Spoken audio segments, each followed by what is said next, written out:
guys, welcome back to Strong Successful Male. So for today, I'm going to go over an email that was sent from a subscriber. This is my guy. He is in his 50s, from Canada, and is a father of many kids. And he's writing and sharing his story, his life story of all the adventures and ups and downs this guy has gone through in his life. And let me tell you guys, this guy in present day time is doing very well, very happy in life, family, all that. But let me tell you, it wasn't always easy. And this guy goes through a lot of problems that came about from, guess what? A single MOM, amongst other things. And before you are quick to change the channel and go watch something else, because you don't want to hear this about the single MOM, this is an important story to listen to, because this is about a guy that could be just like any of us that went through, had a lot of crap come his way. And instead of cowering, giving up, this guy pushed through, persevered, and it's a good one to show you guys, I guess, when in life, SHIT happens. And it ain't always easy, and you got to be a man and get up every day and keep on going, keep on swinging, and that's what this guy does. And I really like it. And he never complained or whined or said life was unfair. He just kept pushing. Old school masculinity. So this may be a good one to go over for any of you guys right now that may be going through a tough time, whatever that may be. You're going through a divorce, you got a bad marriage, people in your life died, you lost your job, any number of crazy things that is struggle, and you don't want to get up in the morning because now you have to deal with all this crap, or it feels like no matter what, just nothing goes right. Understand, there are guys out there just like you that have gone through hell and made it and are doing well.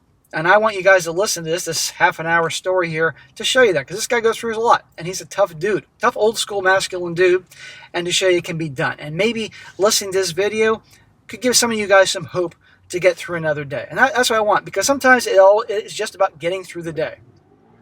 You don't worry about a month or a week. That's a loud fucking bike going by. You don't worry about a month or a week. Just get through today. And let tomorrow then work on getting through that next day to get going and get your life turned around. So this is a good story here about a guy who does just that. I think you'll appreciate it. He says, "Hello, SSM. I've been watching your channel for a couple of years now, and I thought about writing a few times. Some of the stories I have heard you say lately have been from men in the middle of their problems, so I figured they might want to know about one that ends on a high note. Bro, we need lots of stories about guys' situations ending on high notes, because we got lots of guys right now that are going through hell and need some good motivation, some hope that they can also have a happy ending, if you will. First of all, I am a lucky man. As bad as things get, if I was a gambling man, I would always win kind of lucky. That being said, I am not a gambling man, so no lottery wins or anything like that.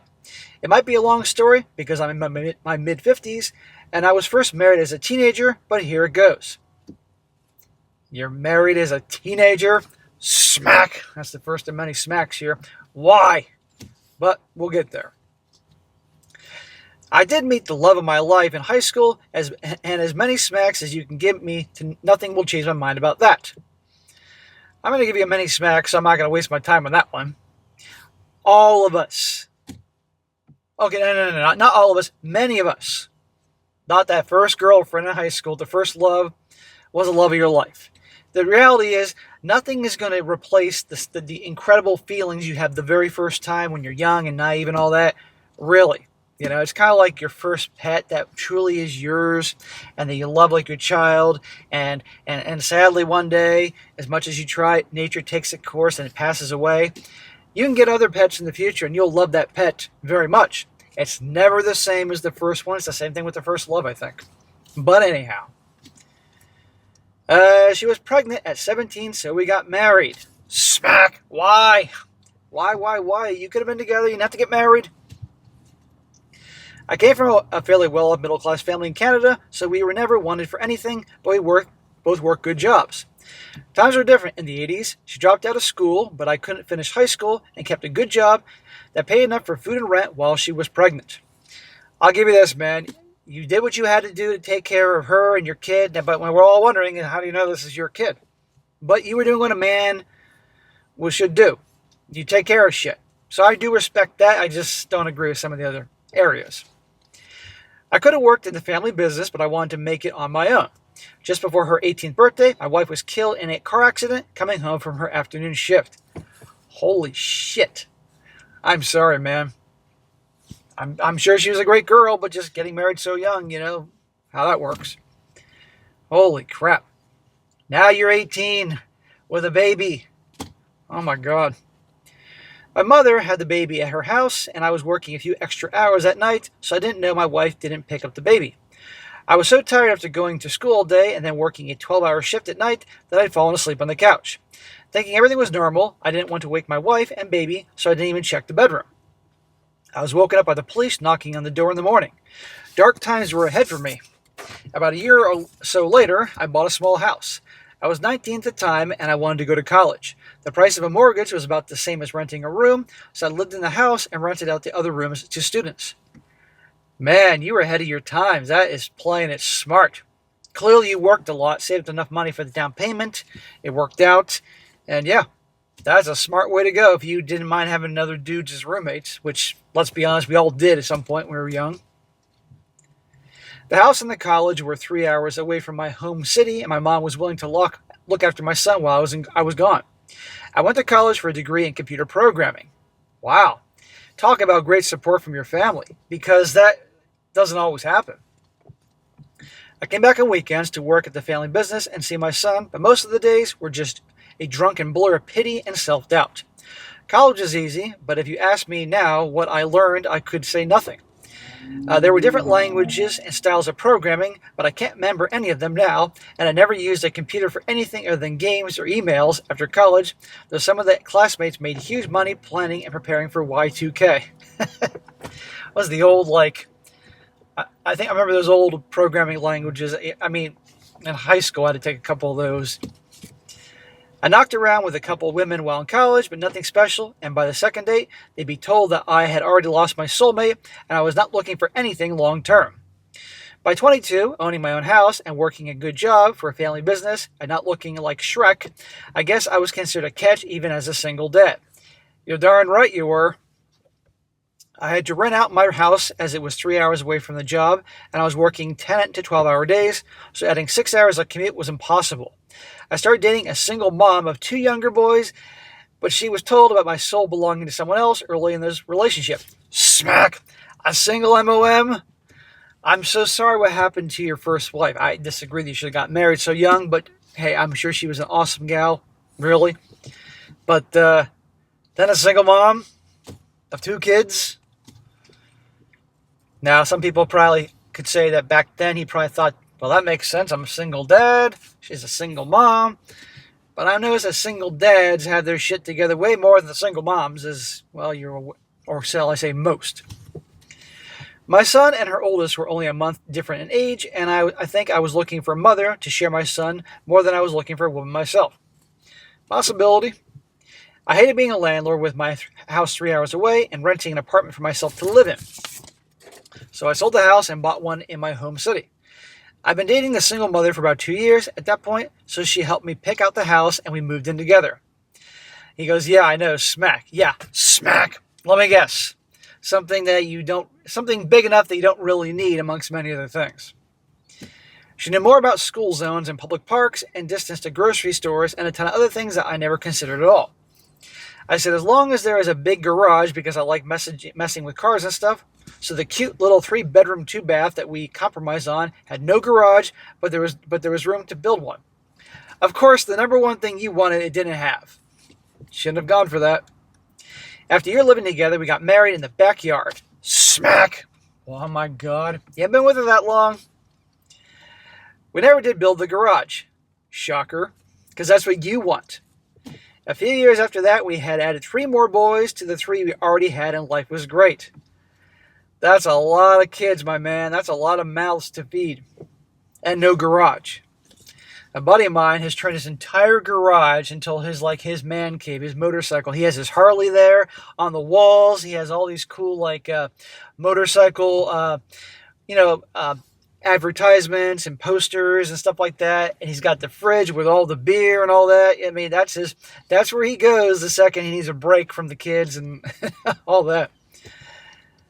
He says here, business was booming to the point that I was working at least 16 hours per day, 5 days a week, but most weekends I took off to a small cottage in the middle of nowhere.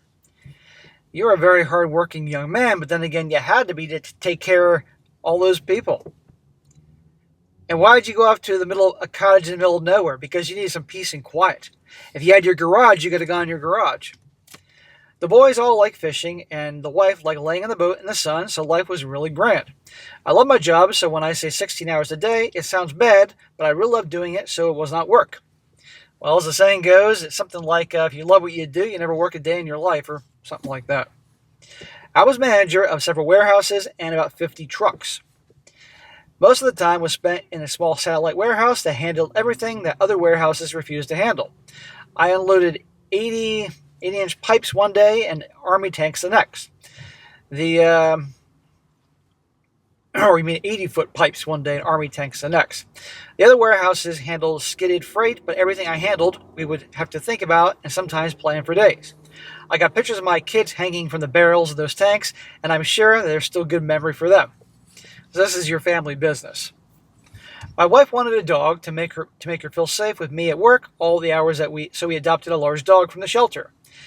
I told her I don't have time for a dog, so she would have to look after it, and I think she really thought she would, but it was now my dog.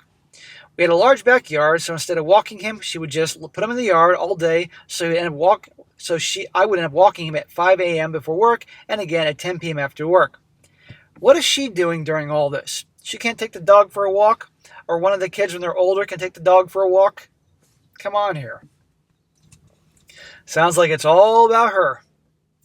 Then I got a new customer around 2008, and then when my life took another turn. I was to deliver vehicles around Canada. They could be anything from cars to tractor trailers. Lots of dump trucks and straight trucks. Most brand new from dealerships, but some old trucks from auctions or bought online. Fly it to a city, pick up the car or truck, drive the car or truck across the country, and fly home. I had 10 guys working all kinds of equipment, but sometimes nobody would be available and I would have to do the run. Well, that's what happens when you're the boss. Something changed in my marriage on my very first run. Even though I had always worked crazy long hours and sometimes even straight night shifts, so we didn't even ever sleep at the same time, we always slept in the same house or cottage or trailer. With the new customer, I'd be spending a couple nights a month in a crappy motel on the side of the Trans-Canada. Even though I was just the backup driver that only took the run if nobody else was available, I was still gone once or twice a month for 2 or 3 days at a time. That's not that big a deal. Whatever issues she may have had with that, come on. I still don't know why she could not take me being on the road, and she moved out of our bedroom and in with a 4-year-old. We spent about 2 years in different rooms when she finally moved out and took the kids with her. Well, obviously there was more going on than that. The neighbors had mentioned all the strange men that had been around while I was out of town. Nobody mentioned that until she moved out. Well, now you know who your friends are. Listen how this guy's busting his ass for his family. Not to mention 2 of the kids were hers. For her, doesn't sound like she's working. And this is the thanks he gets. Not to mention the neighbors couldn't mention. Now maybe the neighbors didn't want to get involved or, but still. Right is right. I'm sorry, my man. I thought we were working on our marriage, but she was working on something else. Again, dark times and drunken haze. I swear that dog was the only thing that kept me from getting up in the morning. Rain or shine, we walked about 5 miles in the morning and 5 miles in the evening. That's a long fucking walk. I guess he just didn't want to be around. Maybe 2 or 3 miles for you. Kilometers, that's what you meant to say. I'm not sure of the conversion anymore. At this point, I think my ex got into drugs. I didn't know at the time, but it made a lot of sense later. I'm not surprised. The divorce went better than most because I owned the house before we got married, and we had just refinanced to replace the roof and remodel everything else, so the equity was very low. I bought her out of the house and paid her well over the child support listed on the government chart for my income. I got my 3 youngest kids every other weekend or whenever I wanted them. The oldest were adults and all of them lived on their own. Working the hours that I have always worked, I don't spend any money. I never eat at restaurants unless I'm on the road and the company pays for them. I drive for a living, so when I drink, I do it at home, not at bars, so I don't risk my license. Very sensible. A couple months after the divorce, she calls me and says she needs a car to get the kids to school and back. You get yourself a car. I bought you out for half of the value of the house. What value it had after the refinancing. You're getting child support and all that. Get a fucking job. I just bought her half of the house, so she should have a huge chunk in the bank, but she said there was a problem with the funds and she needed a car now. It's either the money's going to drugs or to Chad and Tyrone. Canadian Chad or Tyrone, whatever the fuck you call them. I had a Lincoln Navigator that I had been fiddling with in the warehouse and had just got running the week before. I'd hardly even driven it, but it looked brand new, so I signed it over to her. You gave her a Lincoln Navigator? I found a week later that she had sold it the same day I gave it to her, about 10 grand, which was about half of what it was worth. Smack, smack. Oh my God. I know you were obviously thinking of your kids and her bullshit story. Man, obviously shit was going on. I don't know how you weren't. Maybe you were fighting to get support of those 3 kids, but uphill battle given Canada and everything, but still. I feel bad for those kids being with her. That was the end of any goodwill of our 15 marriage had built up for her. Her second child moved into my basement with his pregnant girlfriend. Why'd you allow that? Really? This house had seemed like a cute little 3-bedroom when I bought it, but now it was completely empty except my bed in one room and my desk in the other, and the house was huge. My ex would come over to visit her child while I was at work, and when I got home, the blender would be gone or the crock pot or food out of the fridge. Why would you allow her in your house? Seriously, dude. You're divorced now. And not to mention she's a user. She's an asshole. Amongst many, a cheater. I wouldn't let her in the fucking house. I wouldn't let her kid in the house. And we're about to find out some things. I put my foot down and told him that if he wanted to visit his mother, he could go to her house. I didn't want her in my house when I was not there, and she didn't want to be there when I was. He had always been a problem child, and now that he was in his early 20s and had a pregnant girlfriend, he was even more of a problem. He's a fucking loser. He obviously didn't have a father. He probably didn't see you as the father that could tell him what to do or give him some good advice. He probably ignored it, and obviously he's a fuck up. He says here, one day he got mad at my dog for something while I was out, and he severely injured it. This young motherfucker with his pregnant girlfriend's living in your house, and he injured your dog? Yeah. As an animal lover who loves animals and doesn't like people very much, let me tell you something. That was my pet. I'm a cat person. That kid's a legal adult. There'd be some serious ass whoopings going on there. There'd be broken parts. I don't know exactly what happened, but I was in the driveway when I heard a scream from the dog. Oh yeah, that kid would have been toast. I got the dog to the vet, and while he was in surgery, I called my ex and told her to get her kid out of my house. She said, I can't blame her son because I know what he's like, but I told her if he's still there when I get home, I'm calling the police on him.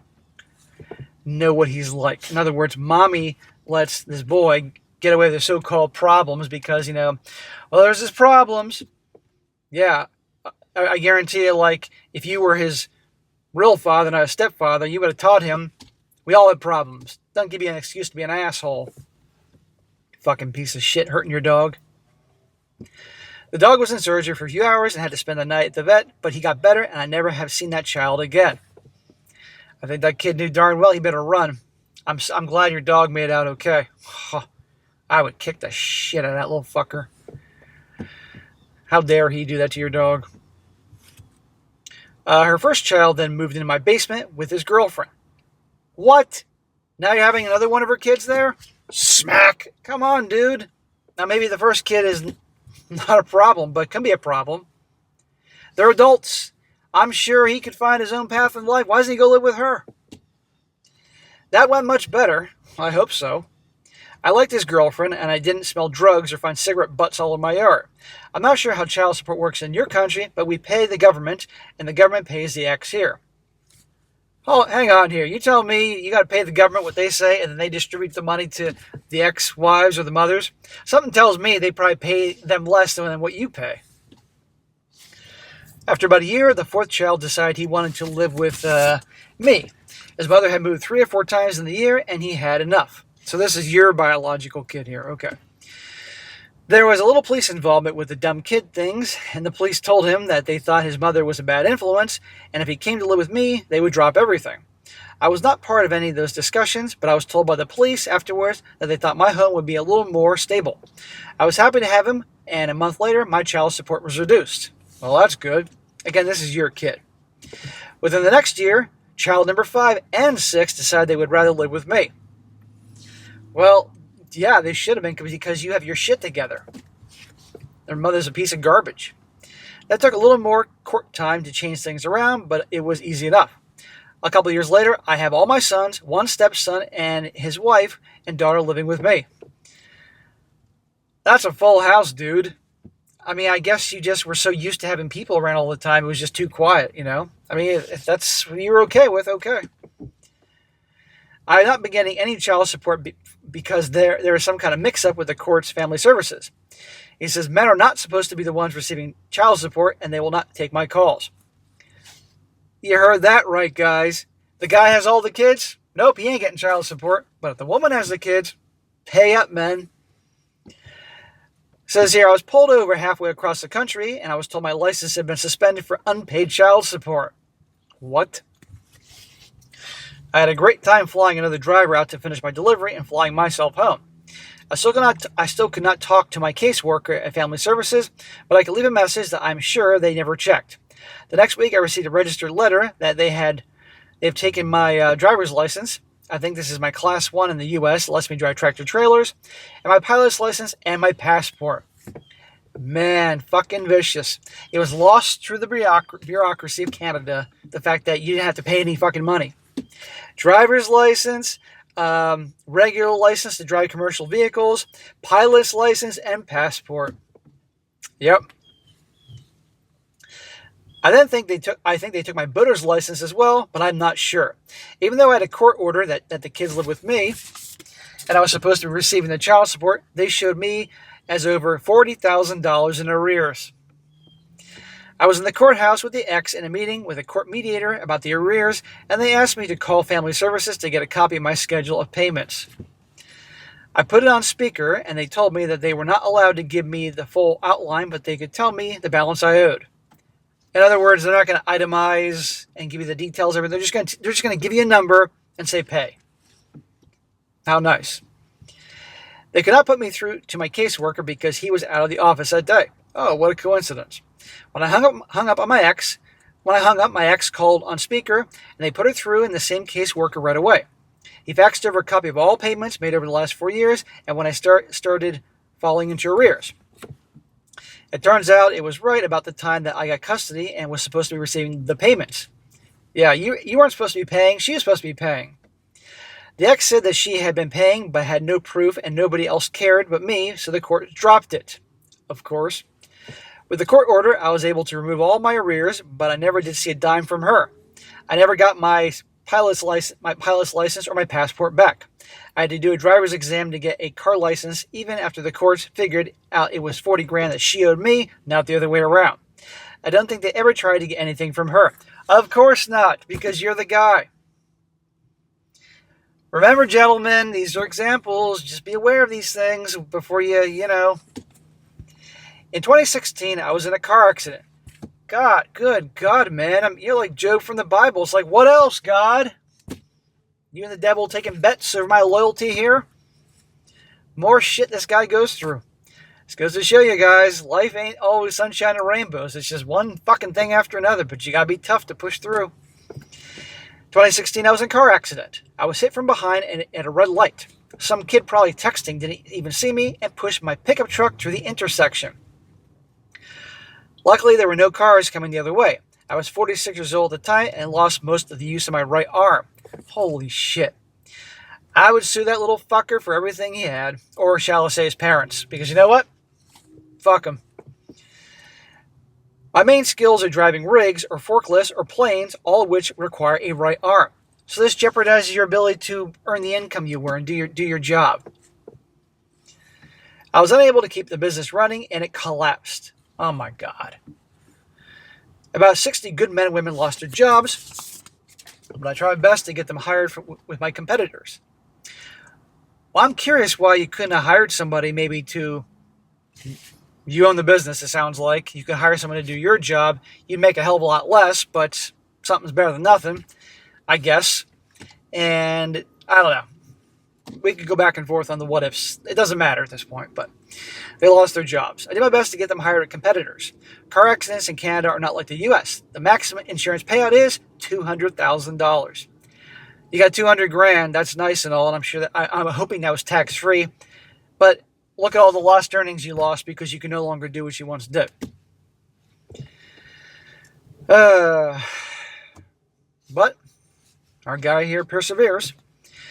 I was on painkillers for a couple of years, but I cut them out because they were worse than the pain. I was again in a dark place in my life. I'd adopted a couple more dogs through the years, and again, I think those dogs saved my life. Yes, and animals' love can't be replicated from a human being. Those dogs will love you and be loyal to the day they die, or the day you die. With no job for the first time since I was 13, the only reason I got up in the morning was to walk those dogs. Then I would take my kids to school and come home to feed the dogs. I'd pick up the kids from school and come home to walk the dogs. I started playing that Pokemon Go game when I walked the dogs, but it didn't last very long. In 2019, 2 of my 3 dogs died. Both got cancer a couple months apart and died in my arms. Oh man, I'm sorry. That pushed me out of the city. I started looking for houses far away with lots of land. I had nothing keeping me there. The 3 kids that were living there with me had not talked to their mother in months. I think she fell deeper into the drugs and stopped caring about anything, but I had not talked to her for years and never talked about her with the kids. You know, that she's obviously the mother of your kids, so obviously that's probably the only reason you may have a shred of anything. Well, you know, not wishing her to burn in hell, but my opinion, because I'd say fuck her. Her parents had visited the kids at my house, but they didn't know where she was or how to get a hold of her. I sold my house in the city and bought a 100-acre farm near nowhere. I'm about an hour away from my closest neighbor. That sounds like heaven to me, man. The plague hit a month after I bought this place, and the value tripled overnight. Hey, there you go. Because everybody was getting out of the city. I raised chickens, pigs, and cattle. Now I have 6 horses, and I'm learning to ride them. Moving the cattle every day has been great therapy, and I can use my arm again. Hey, that's awesome. You notice the theme here in the story, guys? This guy just has shit constantly happen to him, as is life. And he keeps on swinging. He keeps on pushing forward, because that's what you have to do. This is a problem when you have so many young guys raised by their mommies, or raised in an environment where they're coddled. They're not taught that life can suck ass royally, and you have to keep going and going. The kids are all adults now, but they love the farm. I bought a couple of motorbikes and a couple of skidoos. Fuck is that?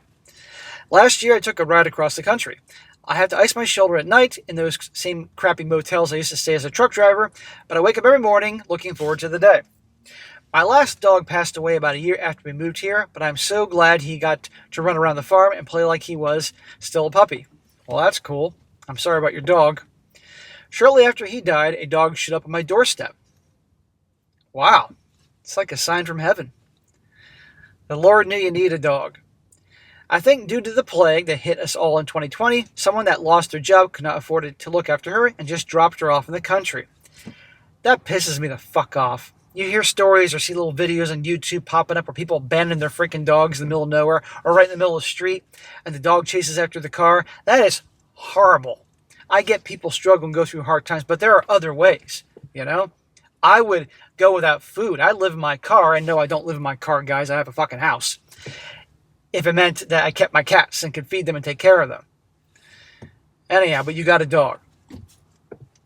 I took her to the vet and had her scanned for a chip and put some flyers in the closest town, but nobody called, so I guess it was meant to be. It's been close to 15 years since my ex moved out, and there have been some dark times that Jack Daniels and Oxy might have played a role in. I think Jack might have helped, but Oxy is the devil. I've had a few women ask me out in that time, but I don't see them adding anything to my life. Shocker. I've gone out to lunch or dinner with a few women as friends, but if they want anything more than that conversation after that conversation and meal, I just don't have it to give. I'm glad I got married the second time because of the children that it gave me, but the headaches that came after the marriage and dealing with the courts was crazy. I'm glad after all this time you can look at it and say, I went to hell and, what happened with her, but you got your 3 children from her.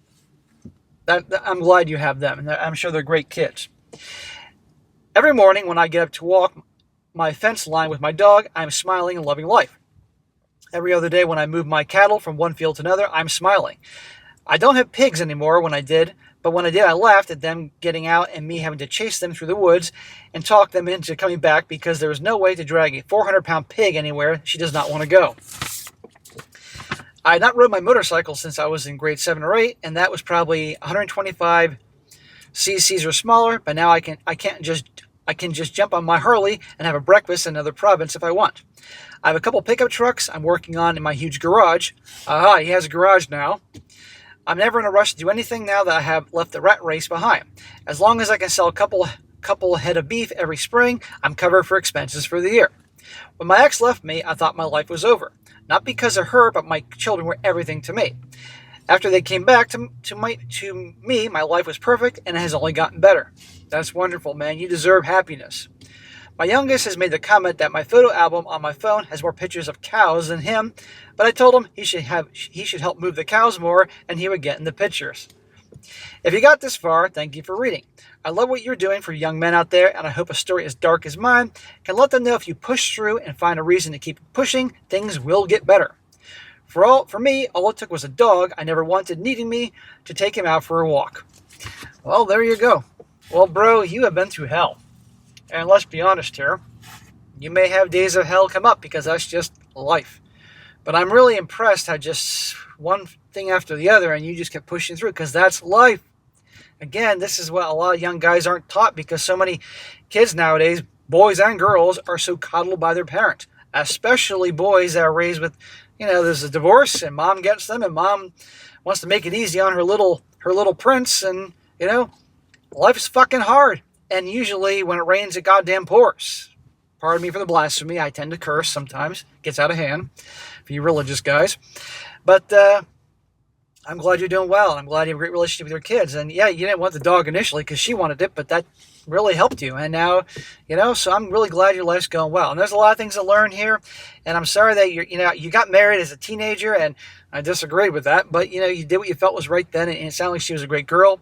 And I'm so sorry she passed away young, but again, you pushed through and you made mistakes. All of us make mistakes, but you can learn from it and push through and set a good example.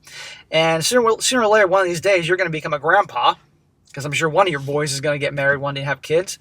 And I hope you can pass the knowledge you've gained in life and things you may have learned here onto them to help them in a better life. And you're going to be a kick-ass grandpa. And I'm still envious of your 100-acre property out in the middle of freaking nowhere. That sounds wonderful. My family's a big property, but Florida was more for me.